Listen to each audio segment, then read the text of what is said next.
This is the second training video on HLS 2013. We're going to pick up a little bit where we left off last time. We're going to come into Manage Channels. I removed a lot of stuff. I kept a single arch, a 9-segment arch, and I kept a pixel tree, a pixel mega tree. I want to add a couple more things. I want to add a beat track, or in other words, I just want to add a track that I'm going to treat as a beat track. So I'm just going to call it beat track.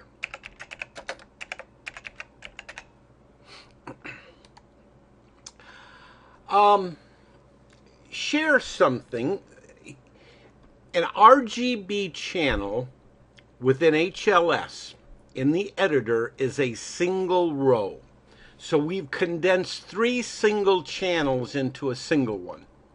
Now you might say, but I don't have any pixels. I don't have any RGB. So what good is that to me? Well, I don't have a single pixel and I don't have a single RGB either. But I use the RGB capability quite a bit. And there's 2 ways you can use it. One is I use what people refer to as superstrings. I went out last year once I got engrossed in this hobby and I bought a bunch of colored LED strings. I bought red, green, blue, and white. And I tie wrap all 4 of those together to create a superstring. And that's basically what I try to make my mega tree out of and put around my windows. So I'm the easy guy. I can create my mega tree with effectively 2 channels per vertical. So if I want to create a 32 string mega tree, I'm going to have 32 RGB channels because they're going to control my red, my green, my blue LEDs, and then I'll have another one called white. Okay? So I've essentially condensed 4 channels that would normally be on the sequence edit grid down to 2. Let's say you're not using blue. Many people just use red, green, and white. Here's a suggestion. Now, your mind's got a wrap around it, but if you treat your white as blue, you could create your same superstring, which in this example is red, green, and white. When you identify it in HLS, identify it as an RGB channel. And just remember that when you use blue, it's going to be your white string is actually going to be activated.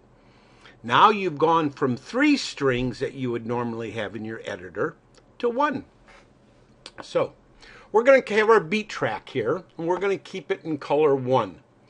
I'm going to do a mini tree, and I'm just going to show you how to do the mini tree with 3 separate channels. So we're going to do a mini. We're going to have 3, and let's just call it mini. We'll call it mini 1. And there's going to be 3 channels. So now I have my 3 channels. I want a red, so here's my color red. Remember, I come into the color block, I right click, and that is now a red channel. I come up, I right click, and is now my green channel. And we're going to leave this one as white. We're going to do a red, green, and white mini tree. We've got 9 white arches here, and we've got a pixel plane. So let's limit the channels to this right now so we can see what we're doing. So let's go down here and say done with changes. Now at the last video I very quickly kind of went over this, so I want to back up. A display group. This is a display down here in the grid. You can create a display group or a group of as many HLS channels as you would like to work on. Obviously, you don't want to put 100 channels down there. It's just too many channels to try to work with. So you can break them up into smaller blocks. So we can have 1, we're going to call this my arch. I have an arch. I just want to work on my arch. Now, here's all the names of the channels, and here's a work number or a work box. If I have a check mark in the work, that means I'm asking to work with that. You have a reorder, so you can change the order of this on the grid here just by doing what I showed you last time on the reorder. So I want to come in here and I want to pick my 9 arches, and I want to hit check, and I've checked them. So I have 9 arches. But let's say I want to put my beat track in there too. So I can check my beat track. I want my beat track to be the very first channel. So I'm going to come up here and I'll go starting at number 1. Now, beat track 0, I can double click on order. And now they're ordered such that my beat track is up on top, and here are my arches. So anything here will be referenced out on my grid, and it will be referenced in this order. Again, what I did is I clicked on the order and it did a sort based on this column. So all I did was rearrange numbers here, so I've got my beat track on top. And I'll show you how we can make a beat track a sticky if we wanted to. So we now have a group again that contains my beat track and my arches. Let us save it. We can create another group. Let's say I'm just going to want to work on my minis. I can come down here. I want my beat track again, and I want my minis. In this case, I just clicked them all that way. They're in the order I want, so I'll do mini.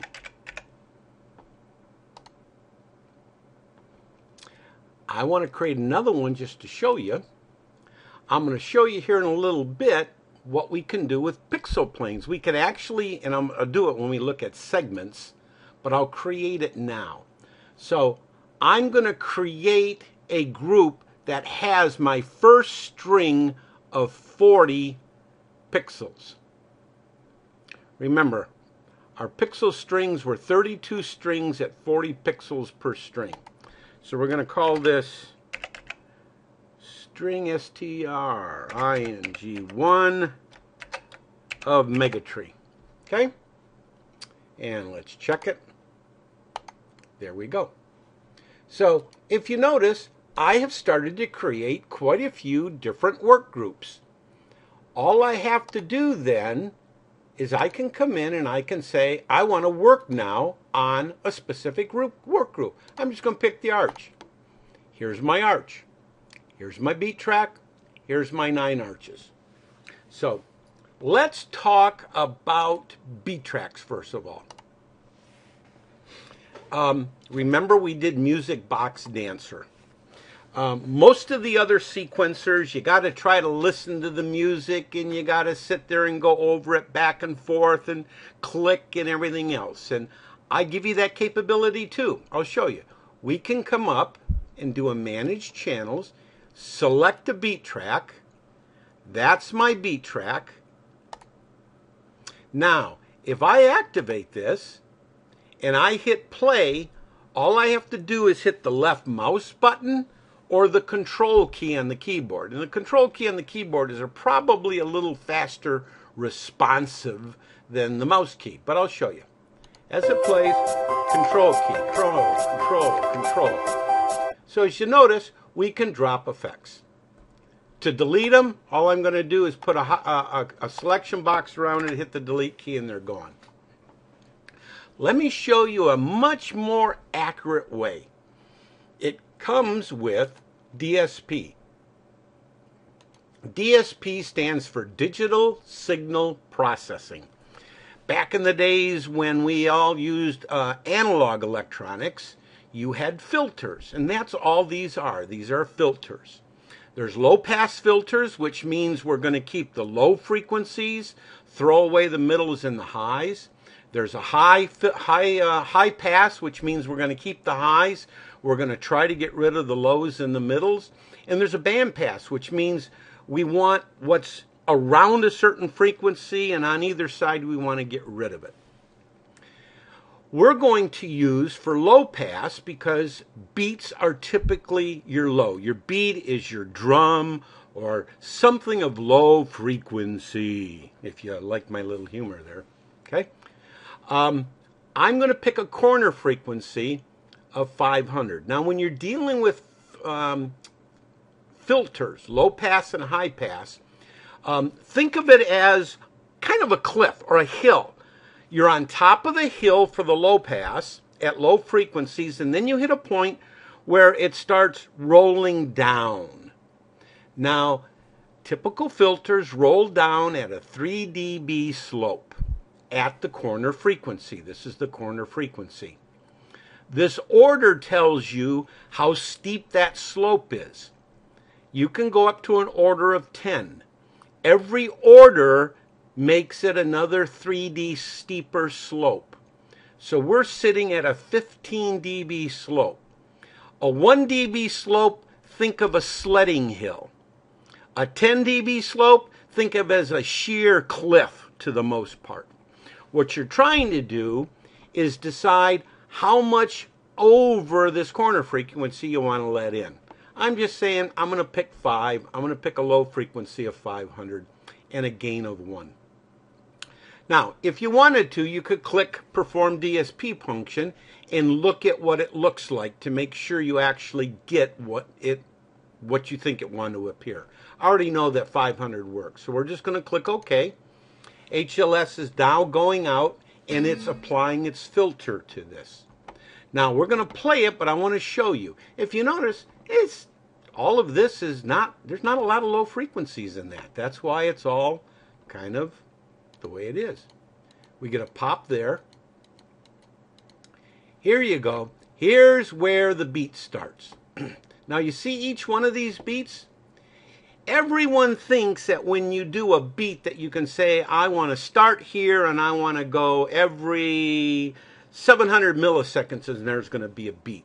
The problem is with music, you've got variations. And bottom line, in a song, you've got variations all over the place. The beat is never an exact replicating frequency.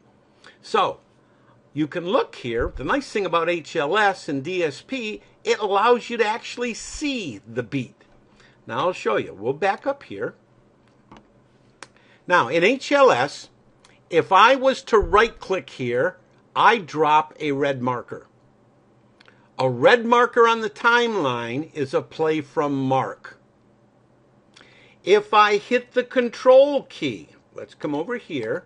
If I hold the control key down and right click, I hit a green marker. That's the end.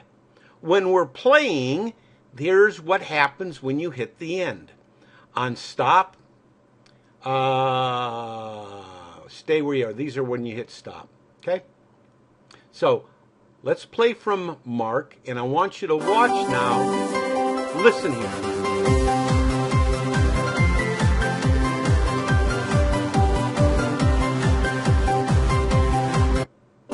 And she starts again. When it's a green mark, it wraps right back around. What I want you to see is, boy, if you were trying to listen to that beat, it'd be pretty doggone hard getting it exactly. But using DSP and HLS, you can actually see the beat. So I can hit stop. If you notice, it stopped, return to beginning. Let's say stop where you are. So I can hit stop. Now, I can turn around here and I can actually put in an effect. To put in an effect, you put your mouse on where you want it, you left mouse click. That starts a grid. See? One single left mouse click. My finger is not on the mouse. Okay? All I did was a single left mouse click. This is the selection grid. When you get it the size you want, you left click again. It now solidifies the selection block. I can now pick the type of effect I want up here. These top ones say make an effect with the color that's the color of the channel, and the color of the channel is out here. These are for RGBs. This says make it this color. I can change any of these colors just by clicking on this and making it. So I can make an effect. Let's play from the mark, and I'm going to drop some beats with my control key here real quick.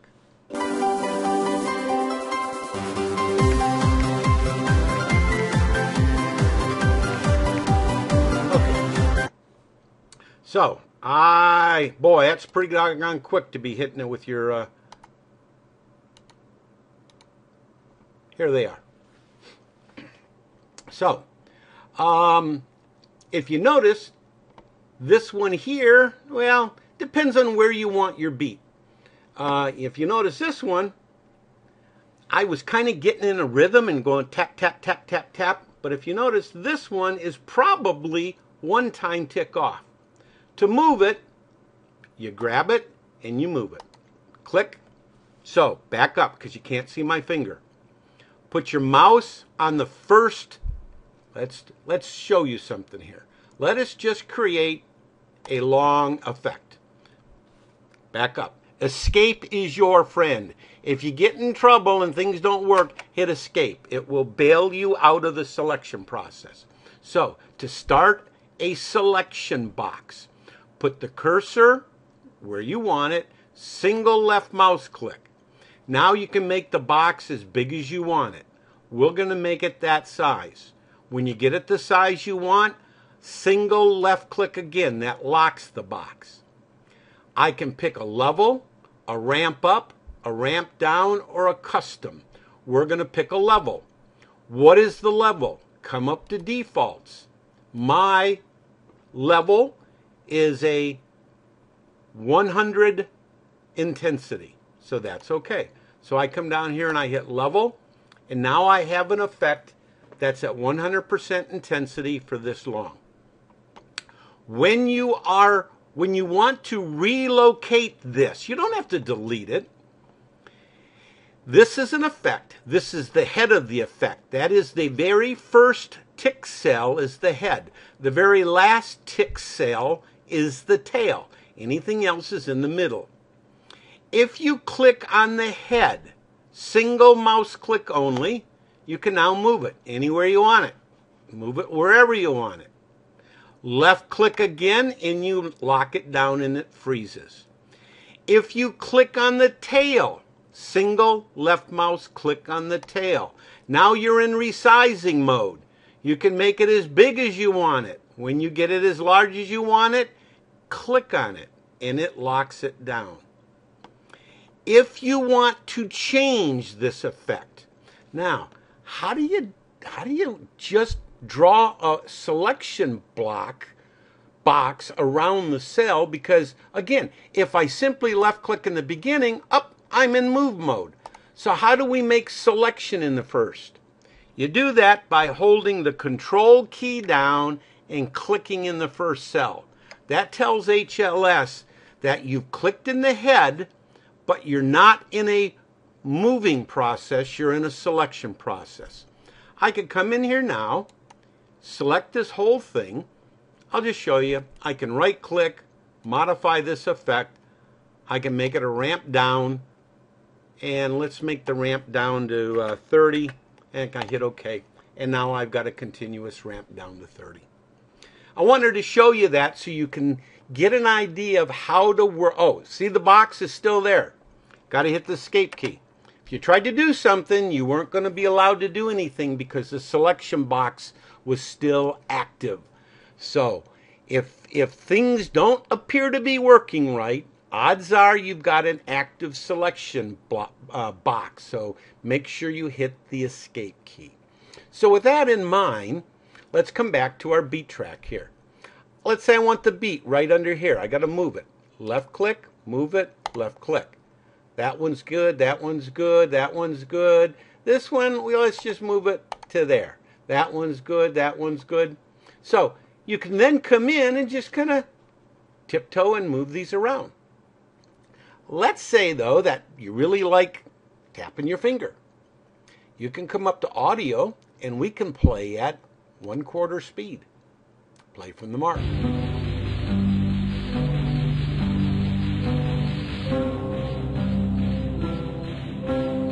I'm waiting here to get the beat.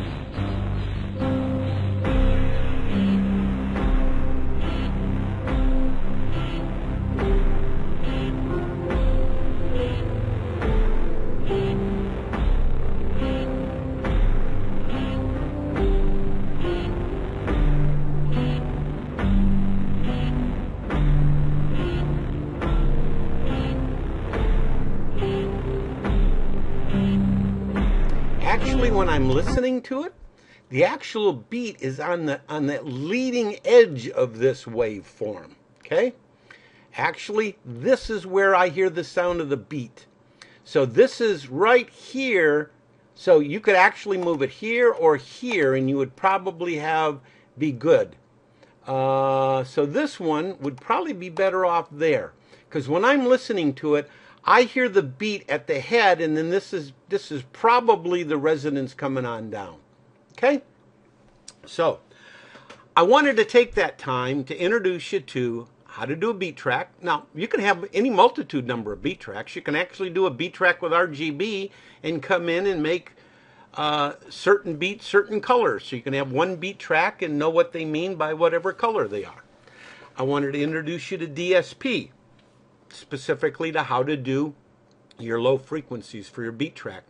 And I wanted to show you how we could go ahead and manipulate the head, the tail, the size, and relocate. Okay? So, we've talked about this. Now, let's talk about how we use effects. I got into it a little bit here. In HLS and some of your other sequences, you may have just come in and tapped in these grids and kind of like painted them, almost like an Excel spreadsheet, and you're just kind of tapping intensities into here. HLS has a high level effect in the sense that it's encoded in this one cell and it tells me everything about this guy. It's called a high level effect. Here's my defaults. I can set up my defaults. Here's a ramp up. We'll make it 30 to 100. Here's a ramp down. I'll make it 100 to 30. And I already have my level. Now the defaults apply when you click on here. So again, as an example, left click mouse, draw the length of the effect I want. Click. I'm going to do a ramp up now. Click, ramp up, and there it is. Now, here's where the power of these high-level effects come in. What you've told me is you said, this effect wants to start at intensity level 30% and go up to 100%, and you happen to draw it. Guess what happens if I click the tail and I make it longer? It's still from 30% all the way up to 100%. You don't have to change anything in between. All of the gray or the different levels automatically track and get converted in between. Again, we're going to click at the end and we're going to bring it on down and shrink it. Let us make a selection process. That's a big one. I'm going to show you how to do a chase. Very easy. What I did here, let's back up so we explain it. I left click at the top.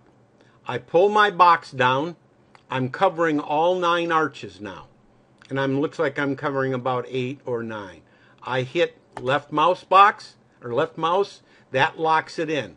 I can come up, and I like chases that kind of, you know, they're chasing and then they kind of tail off. So I want to ramp down chase. Here's my ramp down. Now, if I do a right mouse click, bring up this toolbar. HLS display toolbar. Here's my toolbar. This brings some capabilities into place. Specifically, pull chase corner is what I want to do. I want to select all of these effects. Remember, I told you, if I click on the first one, what happens? Up, it moves. That's not what I want. Hold the control key down. Click on the first left. Pull it down to the lower right, hit click. Now I have all of these effects selected. I come up here and I say pull chase corner. Or I could have done the same thing by right click, perform action on selected group, and now I have an action on selection group. And I can do a group chase select corner, either way, here or here. We'll hit cancel here and we'll do it here. Now, what it says, I can pick a corner. If I pick this corner, left click. All I did was a left click. As I pull, guess what? It pulls now. I can put it back. Left click. See the box? Maybe you can't, but it's still there. I can pull at the top. Left click. Pull. Now I'm doing a chase like this. I can bring it back. Left click. I can pull down here. Left click. I can pull. HLS. If you notice, you got to watch out for that. See what happens? That chase came over and it grabbed that guy. Let's escape on out.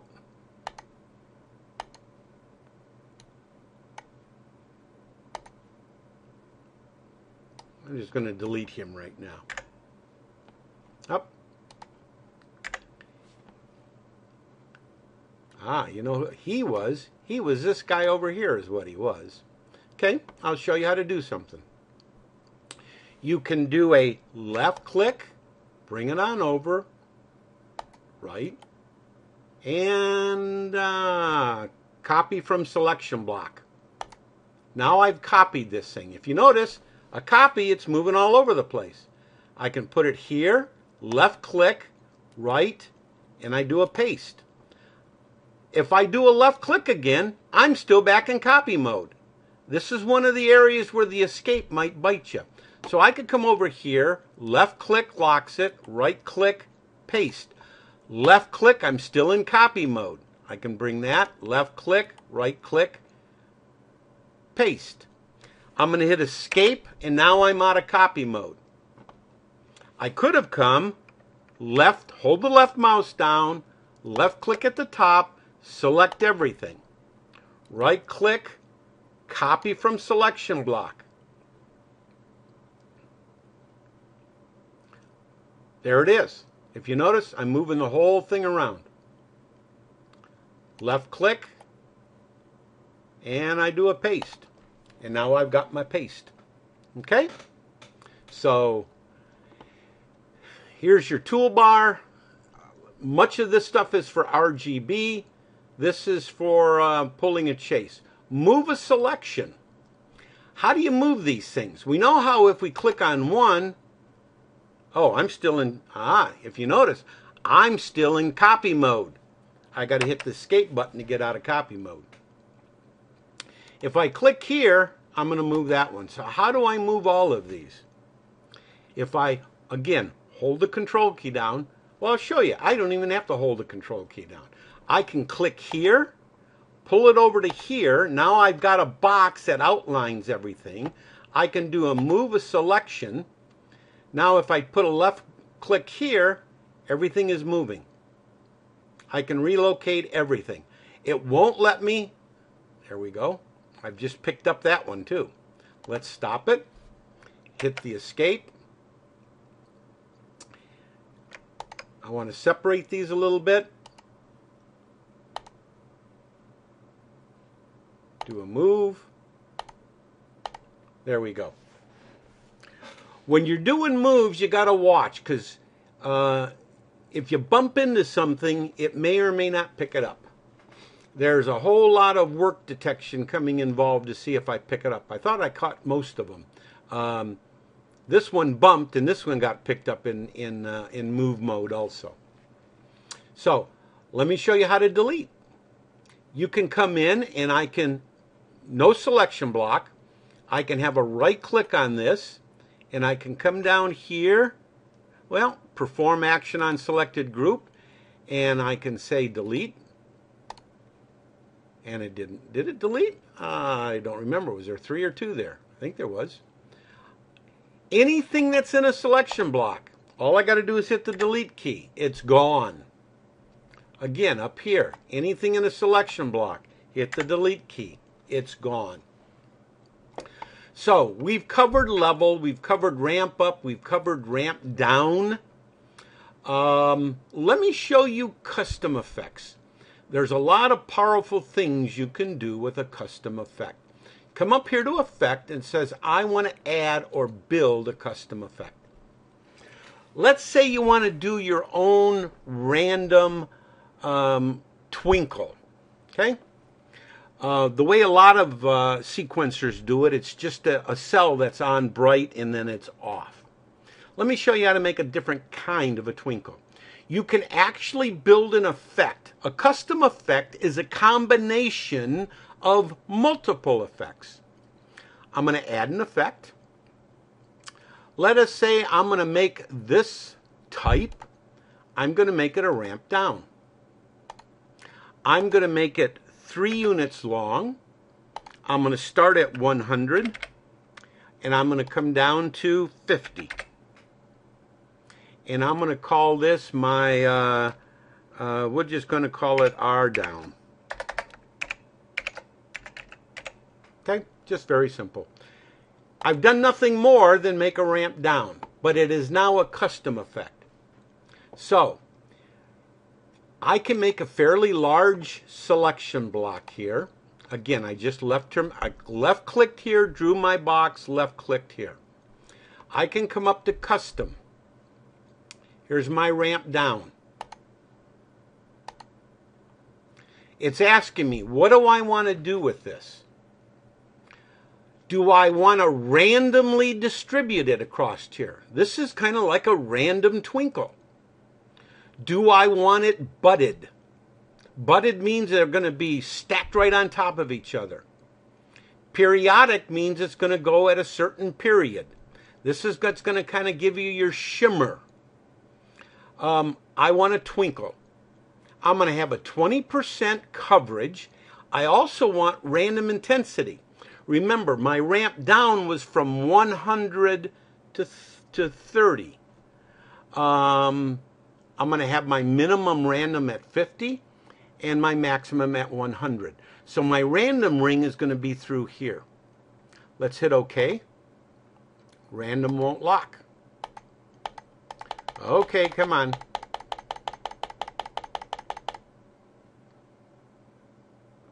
Why didn't random lock? Have to look at that again.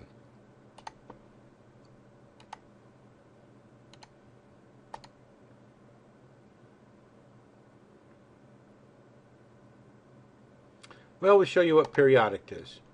Units used in periods. Remember the device is 3, we'll use 6 here.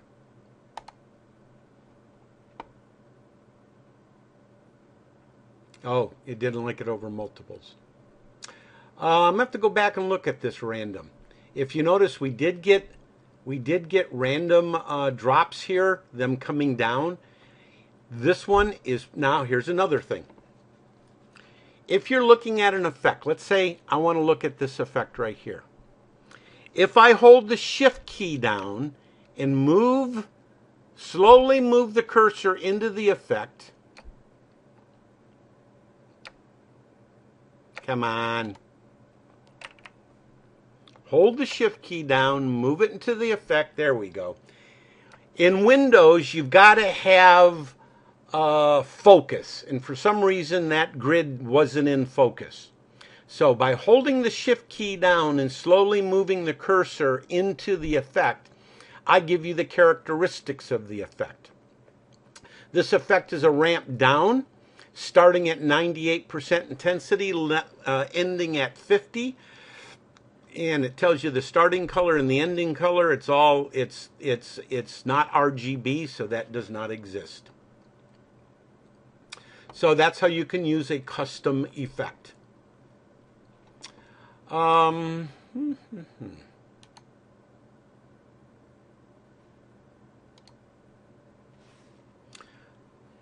Escape out.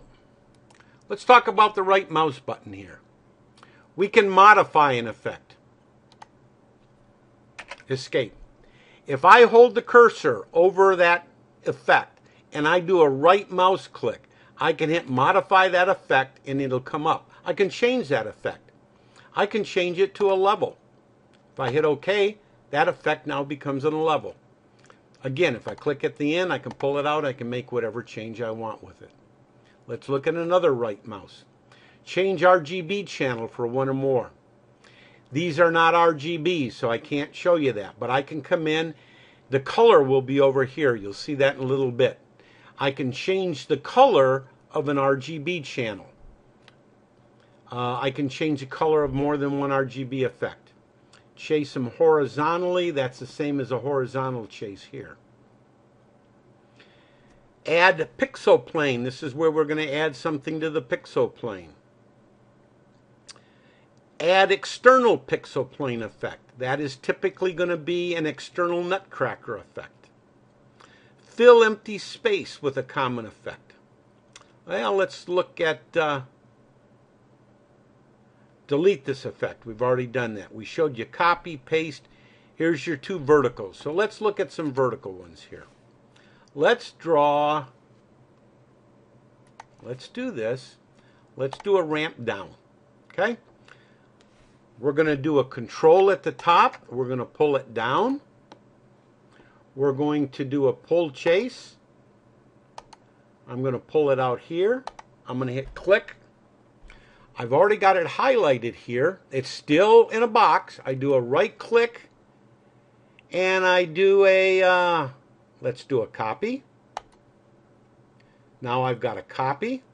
We're going to put the copy right below it. We left click. We do a paste. I hit escape to get out. I control. I bring it over. Control again. And let's say I want to do a horizontal selection. Mirror. I click and now I got a mirror, which means it flipped it sideways. Now I've got this type of effect. Notice my selection block is still there. I can do a right click and I can do a vertical flip. Now she's done a vertical flip. I'm kind of like right back. If you notice, I'm not right back where I am because I first did a horizontal. If you notice, this is going from light to dark and now we're going from dark to light. So by doing both a horizontal flip and a vertical flip, I've reproduced my same chase, but I've changed the color spectrum from being a ramp down to now this being a chase or ramp up. Let us do another horizontal flip, and we're right back to where we were. Okay? Do a right mouse click, home, and modify target effect. We're not going to talk about those right now.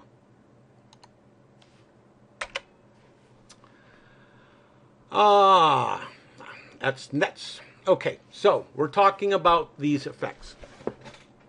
Next thing I want to show you is about a segment. Well, let's bring up a different one here. Let's bring up the mini I wanted to show you real quick. If you notice, now we have mini in red and green and white. Remember, we said that this was a mini. This was a red incandescent or LED string. This was green and this is white. So if I came here and did this and I just did level, it's telling me that this is my red channel, this is my green channel, and this is my white channel. And I've just dropped those three effects down on top of that. All right? So these are individual channels, red, green, and white. Let me show you about, well, let's pick something up here. Let's do a,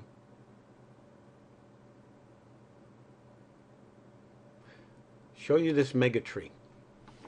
Remember we created a group that had everything from mega tree 1, everything from string 1. This has got 40 channels now. This has got all 40 pixels associated with one string.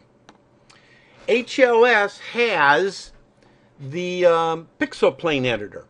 But let's say you wanted to do something with your pixel plane megatree that I don't provide. Let's say that you wanted to do an effect on your pixel plane megatree that looked very much like it was just done with incandescents or LEDs, meaning everything on this string is exactly the same color. So you could do your radar sweep or other things because you want every pixel on here being exactly the same. Now, we could go in and we could do this. Up, left mouse click. Let's get back to the beginning here. We're out here in the middle of 35 seconds. I can do this. Oh, so let me show you.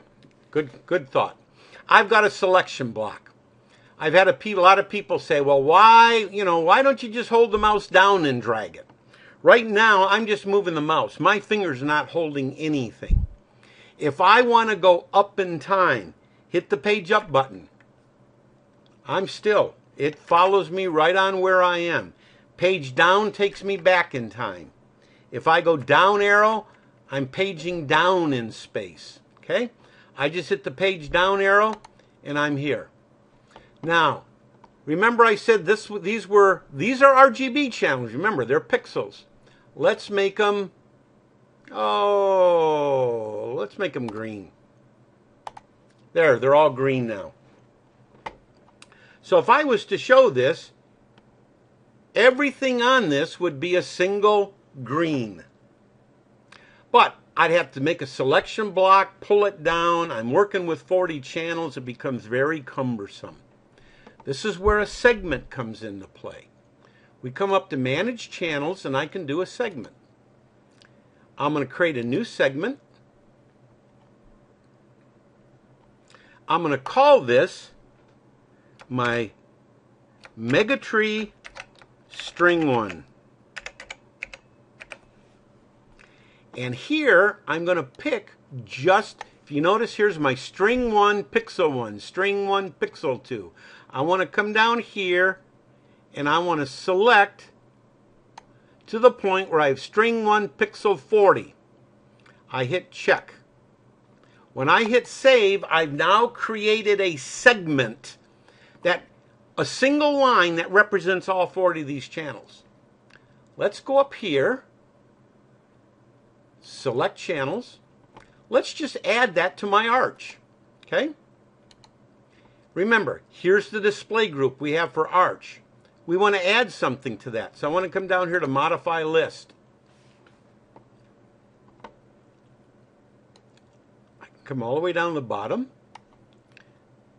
Here's all my check marks. That's what's already there. Here's my Megatree, String 1. I do a check. It is now there. And it automatically brought me over. So here's my arches. Here's all the work that we did with the arches. Remember, we were down here when we were doing all of that. Okay? I'm hitting page up. It's taking me back. This green represents 40 of those channels. All 40 channels now are in just this one line. So I could turn around and I could say blue. I could draw this and I could make it a ramp down. Up, stayed in green. Okay? Let's right click, modify this effect. I want to make it blue. There we go. Now I've made it blue. If I were to go back, you would see this same effect is propagated over all 40 channels. Now, show you what happens when you go in and play with things. Here they are. When I build a segment, I look. This was green and this was blue because all of these were perfectly the same. Let us move this guy by that much. If you noticed, everything here now is not synchronized, meaning everything is not exactly the same. And it's actually grown by Well, let's move it out here. That much. If I now come over and I pick my mega tree, come on, I want my mega tree. Oh, that's why. I am showing you my mega tree. I want my arch. That has my segment.